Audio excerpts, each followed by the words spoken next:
Ancient people left behind amazing things, many of which still have no convincing explanation today. It's incredible to think about what these people knew and how they accomplished things that still challenge our modern understanding. Like, how would you explain a Chinese map that shows America 74 years before Columbus arrived? Or an ancient burial site where every single body was found without a head? Are we missing something about the past, or did someone make sure the answers never survived? Well, stay tuned and let's find out together. Number 15. The headless bodies of Vráble. Whatever happened at Vráble more than 7,000 years ago, it ended badly for at least 36 people. Their remains were found in Slovakia in 2022, packed into a ditch beside one of the entrances to a giant Stone Age settlement. But archaeologists soon noticed something deeply disturbing. Nearly every single skull was gone. Only one small child still had theirs. The dead included men, women, and younger people, many lying in odd positions rather than carefully arranged for burial. Whether their heads were removed during some ceremony, after death, or for reasons nobody has considered remains unclear. And Vráble itself makes the whole scene even harder to understand. Around 1,000 people may once have called this place home. Houses were carefully arranged, pathways ran between different areas, and the settlement covered roughly 20 hectares, remarkably large for that period. Whoever lived here clearly knew how to organize a thriving community. But somewhere within that society, 36 people ended up together without their heads. Thousands of years later, we still don't know why. Number 14. The ancient Chinese map of America according to history books. Columbus reached the Americas in 1492. This ancient Chinese map knew what they looked like 74 years earlier. And that little problem has kept historians arguing ever since the document became widely known. Marked with the date 1418, it shows land masses resembling both North and South America, supporting claims that Chinese sailors crossed enormous distances before Europeans made their famous voyages. Gavin Menzies pushed the idea further, connecting it with Admiral Zhang He and his great Ming treasure fleets. If genuine, the implications would be ultra-enormous. Unfortunately, the map itself gives plenty of reasons for doubt. Experts have argued that its geography resembles European cartography from centuries later, while the surviving document is said to be an 18th century copy rather than the supposed 1418 original. That makes proving anything painfully difficult. Perhaps an older Chinese source really did exist. Or maybe somebody borrowed geographic knowledge already circulating much later. Well, either way, the truth is gone with the people who made it. Number 13. The Lake Michigan stone circle. Lake Michigan certainly has something unusual beneath it. Calling it an American Stonehenge, though, may be getting ahead of ourselves. In 2007, researchers using sonar in Grand Traverse Bay noticed a line of large stones roughly 40 feet underwater. The surrounding landscape had been dry thousands of years earlier when caribou and other animals crossed the region, so archaeologists became interested in whether people had arranged the rocks as part of an ancient hunting system. Then came the claim that turned an interesting site into an internet sensation. One boulder supposedly carries the outline of a mastodon. If human-made, that carving could be super extremely old. The trouble is, specialists have never firmly established that it is a carving at all. Natural markings can fool the eye surprisingly well, especially underwater. Nor has the formation been proven to be a ceremonial circle comparable with Stonehenge. There may indeed be traces of prehistoric hunters below Lake Michigan. The mastodon and 9,000-year-old Stonehenge story remains the part we should be careful with. Number 12. The mysterious triangle code. Someone kept carving the same tiny triangle inside basalt bowls 6,000 years ago, and nobody bothered to leave us the meaning. Hundreds of these vessels have appeared across ancient sites in the Levant, dating mainly to the Chalcolithic period. Their makers chose basalt, a hard volcanic stone that required considerably more effort to work than ordinary clay. Then, after shaping the bowls, they repeatedly added small downward-pointing triangles to the interior. Similar size, similar position, similar direction. The pattern happens too often for researchers such as Danny Rosenberg to comfortably dismiss it as random decoration. Perhaps the symbol identified a workshop, marked ownership, carried religious importance, or told people something about how the vessel should be used. There is another curious detail. Evidence suggests many bowls may have come from only a small number of production centers before traveling considerable distances to different settlements. So, was that little triangle an ancient maker's mark? A sacred sign? Some practical instruction everyone understood at the time? Number 11. Ailes stones. People have been telling stories about Ailes stones for so long that separating memory from legend has become almost impossible. One tale says King Aile the Strong lies beneath them, although historians aren't even convinced the man existed. What remains on the Swedish coast is a huge arrangement of 59 stones laid out like a ship, stretching roughly 67 meters from end to end. The monument itself appears to be around 1,400 years old, but signs of activity at the spot reach much farther into the past. That difference has caused plenty of disagreement over what people were actually doing there. Perhaps the stone vessel honored an important leader. Another interpretation connects its shape with beliefs about carrying souls into the next world. Others have questioned whether burial was its purpose whatsoever. The supposed king certainly hasn't provided any answers. No royal grave confirming the legend has been found beneath the monument. So Aile's name survived. The great stone ship survived. But the reason people dragged those enormous rocks into position disappeared with them. Number 10. The spider mural of Peru. Now, spiders are creepy enough without handing one a knife. But that is pretty much what people painted on a wall in northern Peru around 3,200 years ago. The mural, reported by archaeologists in 2021, shows a large spider-like figure carrying what appears to be a blade. Researchers have linked the artwork with the Kupasnik culture, whose beliefs gave animals an important place in religious life. Spiders may have represented rain and fertility, which would make sense in a region where water meant crops, food, and survival. The site also sits close to a river, strengthening the idea that ceremonies connected with water once happened there. But that blade makes everything less comfortable.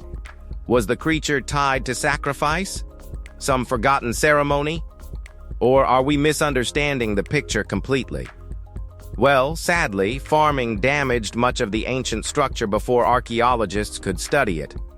So, no one knows. Number 9.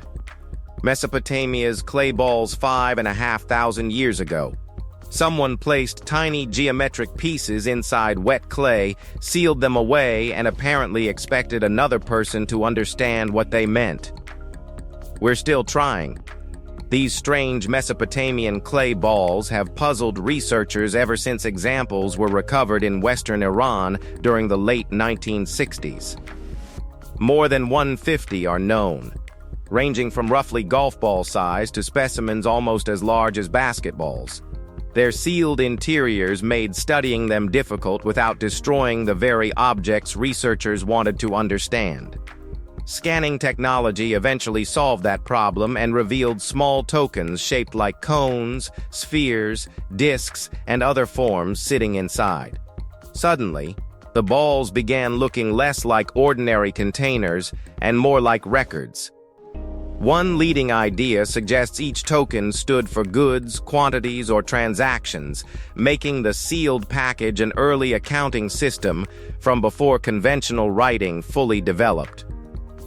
We can see that somebody was recording something important. Unfortunately, nobody left us the key needed to read it. Number 8. The massive Maya mask, whoever this enormous face belonged to, the Maya clearly wanted people to notice it. Archaeologist Jacob Welch and his team encountered the stucco mask at Ucania in Mexico's Yucatan region, attached to a structure dating roughly between 300 BC and 250 AD. Nearly as tall as a person, it had survived centuries of damage well enough for its features to remain recognizable. But recognizing the person behind those features is another matter. A ruler seems possible. A deity does too. Either would explain why such effort went into placing the face prominently beside a ceremonial building approached by stairways. Researchers carefully exposed and documented the sculpture, then returned later for further conservation work. And afterward, they did something that sounds almost wrong. They covered it again. Reburial protects fragile stucco far better than leaving it exposed to weather, plants, and curious visitors. Number 7. Segóbriga Archaeological Park. Segóbriga didn't reveal itself all at once. Its past came back piece by piece, beginning in the 19th century as excavations around Cabeza del Griego in central Spain gradually exposed just how important this forgotten settlement had once been. Long before Rome controlled the region, Celtic and Celtiberian communities already knew the area. Roman rule changed its fortunes dramatically. Segóbriga grew wealthy, helped in part by trade connected with lapis specularis, a transparent gypsum used throughout the empire like window glass. Prosperity left quite a footprint. An amphitheater capable of holding thousands. A theater, baths, temples, streets, defensive walls, and other public buildings eventually filled the town. For generations, crowds gathered here, merchants worked, performances drew spectators, and ordinary families went about lives that probably felt permanent. They weren't.